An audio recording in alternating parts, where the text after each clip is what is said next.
Right now, we're just hours away from the end of Georgia's legislative session known as SINE Die. We're going to look at what's still left to be passed under the Gold Dome. Also, we're going to bring in a nationally known theology expert to examine end-of-life treatments through the recent health scare for Pope Francis. And the action returns this evening to the home of the Braves. We're going to talk with GDOT about how you can hit a home run when it comes to driving to and from the ballpark. This is The Take. Let's get it.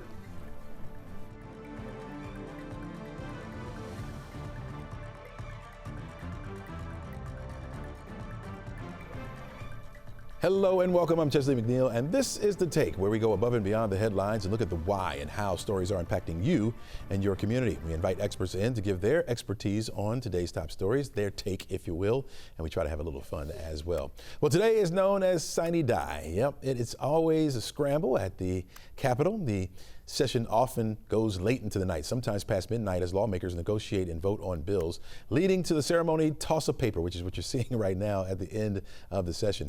Zach Merchant, co-anchor of the Georgia Vote and member of the 11Alive political team, joins us now to break down what should we be watching for today, Zach? Well, the short answer is a lot. You know, I know on The Take, you just said it, we like to have a little bit of fun here on the show, too. Lawmakers today at the Capitol probably not going to be having a ton of fun because it is a work day for them, and so much gets done on this last day of the session. It's known as SINE Die. In some ways, it is a do or die day for so many bills that are still pending under the Gold Dome. The session goes very late into the night as these negotiations and then votes can stack up. Oftentimes, it's going even early into the morning. Now, to be clear, a lot of legislating, it's already happened under the Gold Dome. There's still a lot left to be done, though. Probably the biggest item left on the to-do list for lawmakers, and it is a big, big item left on the to-do list. It's the state budget. Lawmakers passed an amended budget earlier this year, but the big one, the budget for fiscal year 2026, that is still being hammered out. Those negotiations will heat up today as these lawmakers try to finalize how they will be spending your taxpayer dollars. That's very important, very important. What other bills are you watching for, Zach? One late ad that I am paying attention to caught my attention and a lot of other folks' attention as well, and it could substantially reduce government transparency if passed. Some Georgia Republicans late this week tacked on a proposal to Senate Bill 12 that, if passed, would limit the public's access to police records and state lawmakers' communications under Georgia's Open Records Act. Now, this 11th hour move alarmed open government advocates at the Georgia First Amendment Foundation, while a Republican state representative called the proposal a reasonable extension of existing law. That proposal, it was only proposed a few days ago, and it could get a vote today. Oh, wow. Okay. So when you look at all that's happened this season here, what stands out to you the most? It has been a year that many top Republicans could call quite productive for their top priorities. Tort reform was probably the biggest, at least as far as Republican Party de facto leader Brian Kemp is concerned. He's the governor, of course, and he was very clear at the beginning of the session. Tort reform was his top priority. He went so far as to threaten calling a special session if lawmakers didn't tackle it. This year, this session, just a few days ago, they did, and the final vote was dramatic in the State House. It got 91 votes, the bare minimum to pass. That law is now before the governor. The legislature also passed hurricane relief for farm and timber industries to the tune of about $300 million in tax breaks. That was another big Republican priority, and really across the state legislature, it was a bipartisan priority following those devastating storms we saw last year, including Hurricane Helene. Oh yeah, lots to clean up there, and so good thing that passed, right? So we get that money to help clean up some more. All right. So you're talking about some kind of ideological priorities? Yeah, this is sort of the other side of the coin of this session. There were, we talked about hurricane relief. That's a bipartisan effort many lawmakers can agree upon.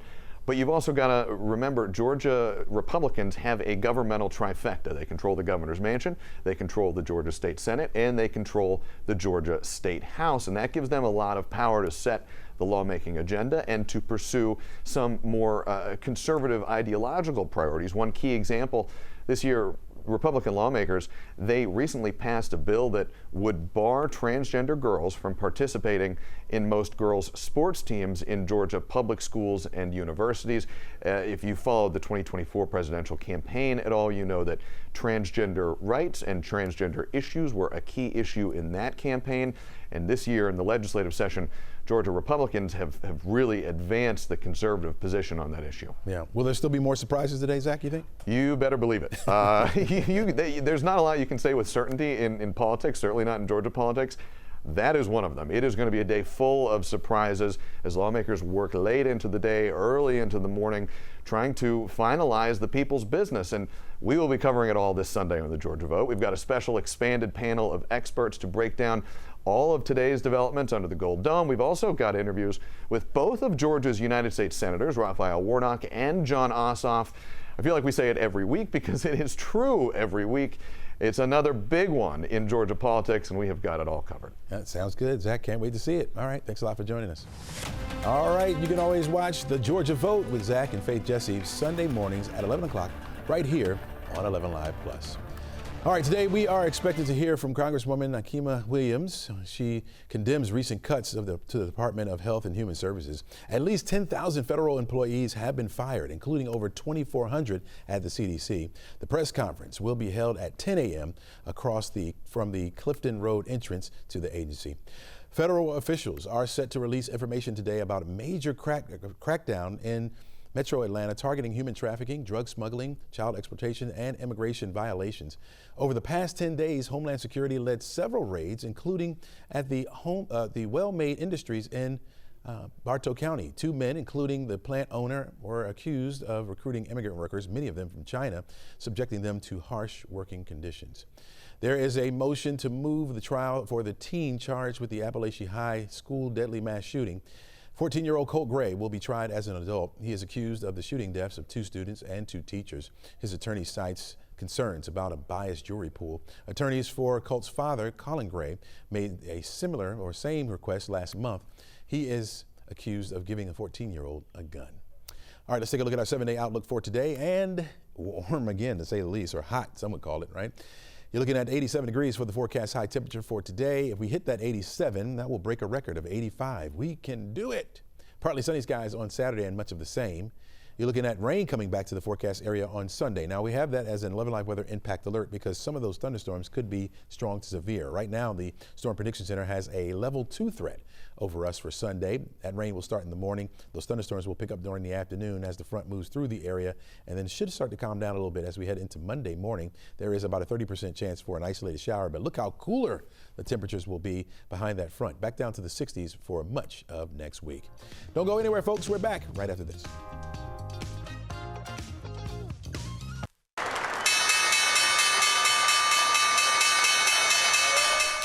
It was a major market sell-off yesterday, Wall Street's worst day since the depths of the pandemic.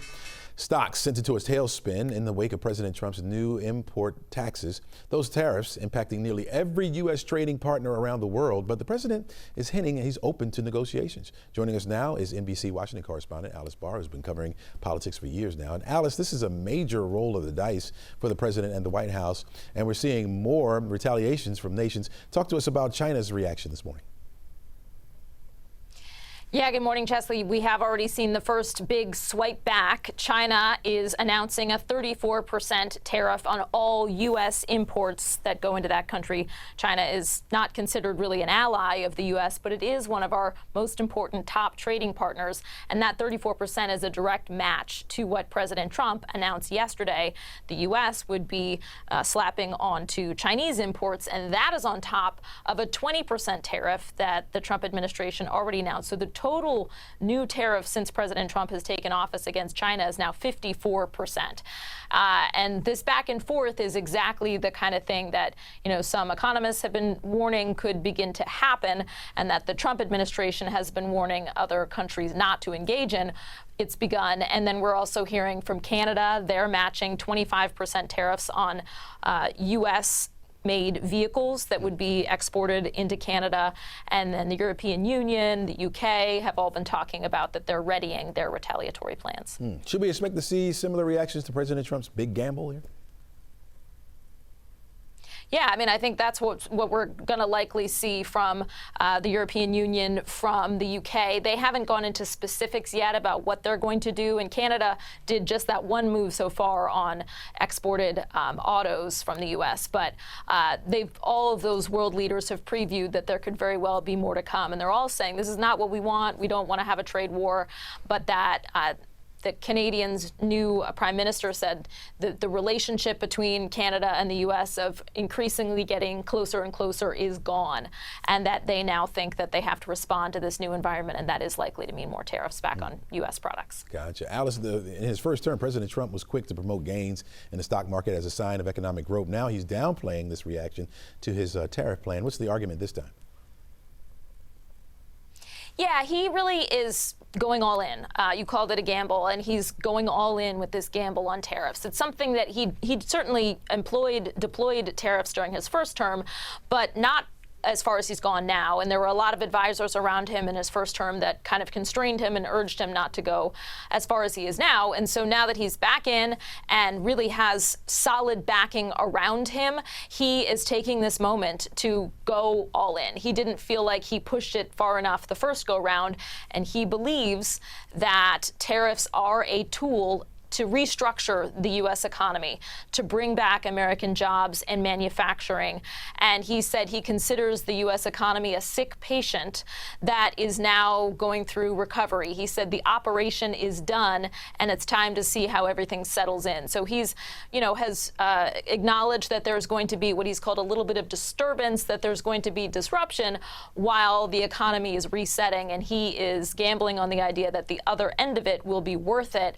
Worth noting, though, that economists are pointing out to build factories, to put the kind of investment into this country that he's asking for will take years, and there is this pain in the meantime of upward pressure on prices being forced up and growing concerns of a potential recession at this stage. Wow. Yep. More to come. More to come. We'll stay tuned. Alice, thanks so much for your insight. Really appreciate it. Have a great weekend.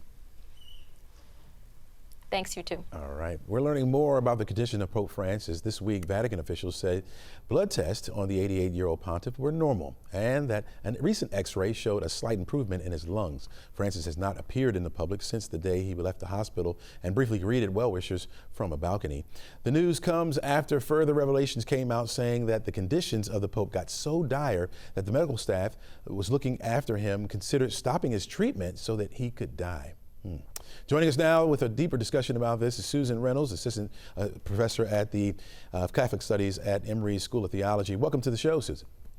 Thank you so much for having me. All right, give us your take on this. How monumental is this to be talking about, this end-of-life discussion centered around the Pope, as a matter of fact? Absolutely. Well, it's very important for two reasons, both I think on a spiritual level and then also on kind of an ethical or procedural level. Spiritually, ever since Pope Francis was elected in March of 2013, a real theme of his papacy has been sort of nearness to the poor, nearness to those who suffer. So it's been poignant, I think, for Catholics all over the globe to feel through prayers, through attention to the updates on his condition, a sort of nearness or accompaniment of Francis, who is so beloved across the globe. I think on a kind of an ethical level, it's also really interesting too, right? Because the news came out that this decision or this moment of decision had to do with the fact that the next level of treatment had the capacity to really damage other organ systems in the Pope's body. And so he wasn't in a coma or in a situation where they were thinking of kind of suspending life support. That wasn't the situation. The situation was, okay, if we continue with the next round of treatment or sort of the next escalated level of treatment, there could be other potential, even more dire side effects. And so at that point, a judgment call is made, and you rely on the expertise of the people in the room and what you know at the time. Susan, do we know if he was included in those conversations? I do not believe that in that particular moment he was. I believe he had delegated his decision-making at that point to a very trusted nurse of his. But throughout most of the rest of his stay at Gemelli Hospital, he was very much at the helm of the ship, so to speak. Reports do say that he had signed a letter of resignation in advance to be used in the event that he became incapacitated, which is very interesting. Yeah. And we know that, of course, that letter of resignation was not invoked. And so any sort of unconsciousness that he was experiencing during his treatment, it would have been temporary. Has he spoken on regarding end of life situations and the kind of treatments which are permitted by the Catholic Church? Has he spoken on that? He's Francis, like his predecessors, and like sort of the teaching arm of the Catholic Church in general, has been fairly consistent about the need to speak out against forms of end of life treatment that he would qualify as euthanasia. The assisted suicide or the assisted killing of somebody who's in a situation in their lives where they feel their pain is so great that they cannot go on. He, like his predecessors, has been very consistent that the Catholic Church doesn't permit such things, in part, I think, for Francis, because he's so aware of the way that capitalist systems and corporatized systems intersect with those kind of decisions to really marginalize the agency of those who are in situations of suffering. The idea that it can be sometimes cheaper, so to speak, to put it in really crude terms, to take someone off life support than it would be to provide them life-sustaining medication. He's very, very critical of that kind of capitalist sort of management in healthcare. And so in that sense, the Catholic Church, and he's been consistent on this, is not in favor of euthanasia. But in terms of medical intervention toward the end of life, I think that there's a real sense among Catholic ethicists that a lot of these decisions are highly contextualized, are made in the moment, and a lot of different contributing factors go into them. So it's rarely, if ever, a kind of a black and white situation. Yeah, I can understand that. All right, Professor Susan Reynolds, appreciate you joining us. Have a great day. Absolutely. It's great to be here. All right. Plenty more stories for you right after the break. Don't go anywhere. This is The Take on 11Alive Plus. Well, it's the first weekend in April, and your Atlanta Braves are back in town. This is a look at Truist Park, where the Braves will open up a series tonight against the Miami Marlins. Yep, and that means the roads are going to be jam-packed. You know it. Let's bring in Kyle Collins with GDOT. He's going to help us maneuver around for the next couple of days. And let's start up there in Cobb County. You know, with the Braves back in town, this is the home season opener right here. We're expecting it to be crazy up there in those roads between 75 and I-285, right? Kyle? Hopefully not too crazy. First and foremost, hope the Braves get a win with this initial home stand. And just like always, I want folks to be sure that they plan ahead. Use a ride share if that's an option. But our friends there in Cobb and the Cumberland area do such a great job with their internal roads to make sure people get in and out safely. But again, with spring break travel and the Braves tonight, just allow a little bit of extra time to get to your destination. So when things like this happen, you mentioned spring break as well, do you put extra focus on these areas? Yeah, it's part of our traffic management that we typically do, noticing when those higher volumes are going to be. Obviously, we have the added benefit of the Northwest Corridor Express Lane system there on that northwest end of 75 and 575. We actually added a new access ramp there at Acres Mill that gives you an opportunity to get on and off there to the Cumberland market. So that's an extra advantage and an investment we made along with our local partners. So trying to make it as safe as possible. Since we're talking about the Braves, is there any games that you know are going to be big games, or when you think that, you know, there's a big series coming, you guys start paying attention to it? Are there other ones that are like, well, probably won't be a lot of people there to see X, you know? Is that the case? I mean, I think it's part of our general calculus. Obviously, if there's a big series, hopefully we're talking about playoffs later in the year, you know, where there may be an influx of more visitors. That's something that we work with our local partners to ensure the traffic flow is as smooth as possible, but it's normally just general operations for us. Okay, there you go. All right, so in fact, you guys have a partnership with the Braves. You want to talk about that? It's the home safety driving app? Yeah, so obviously distracted driving as part of our Drive Alert or Ride Alive campaign is something we tried to combat for many years, and an extra tool in our toolbox as of August of last year, a partnership with Cambridge Mobile Telematics is an app called Reach Home Safely. So it's available in all the common app stores, and essentially is an app. Once you load it on your phone, you put your phone away and it recognizes when you're driving, and it actually gives you a scoring system based on how hard you're braking, your acceleration, and most importantly, avoiding that cell phone use. And once you get safely to your destination, you can actually see what your scoring is. And there are incentives through that app throughout the Braves season for the highest scorers in that app to win prizes from the Atlanta Braves. So that's something that we're pushing. We've already seen big gains with better driving behaviors just on the users we've seen in the app. That is a great idea.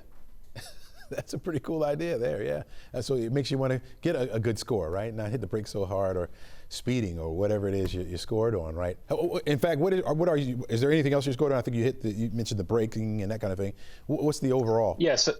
Yeah, so definitely acceleration is one of the metrics. I think hard cornering. We mentioned the braking, and obviously the cell phone use. The app recognizes when the device is in motion in a car, and no concern about the data itself. That's got an anonymous part to it as far as how they collect all that data. But yeah, it's pretty cool. I've begun to use it the last few weeks, and we just think it's an extra tool that we have to incentivize safer driving. We've already seen users of the app outpace the average insurance user driver in the state just based on the percentage of risky behavior going down.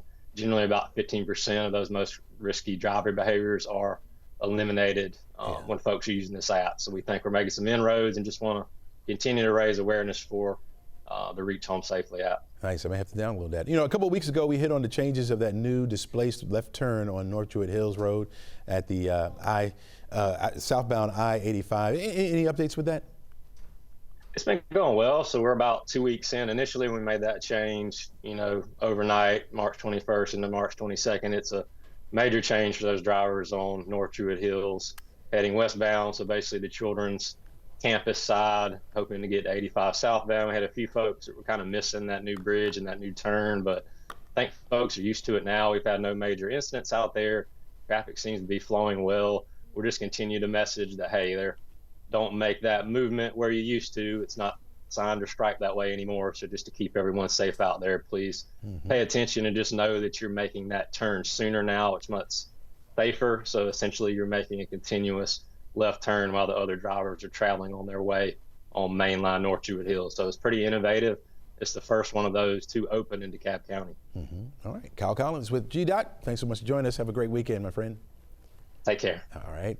Don't go anywhere. Back with my final take. A little bit of baseball when we come back.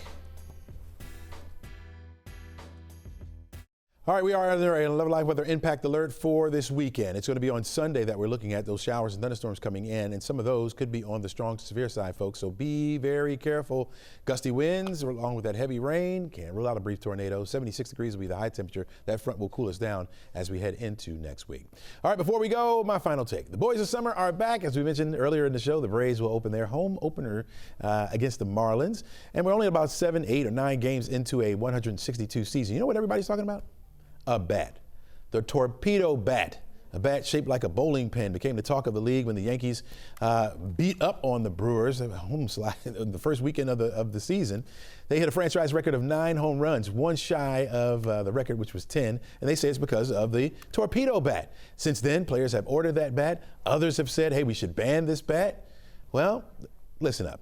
It's not going to last. Players get used to a bat, right? And they just stick to it. It's like superstition, right?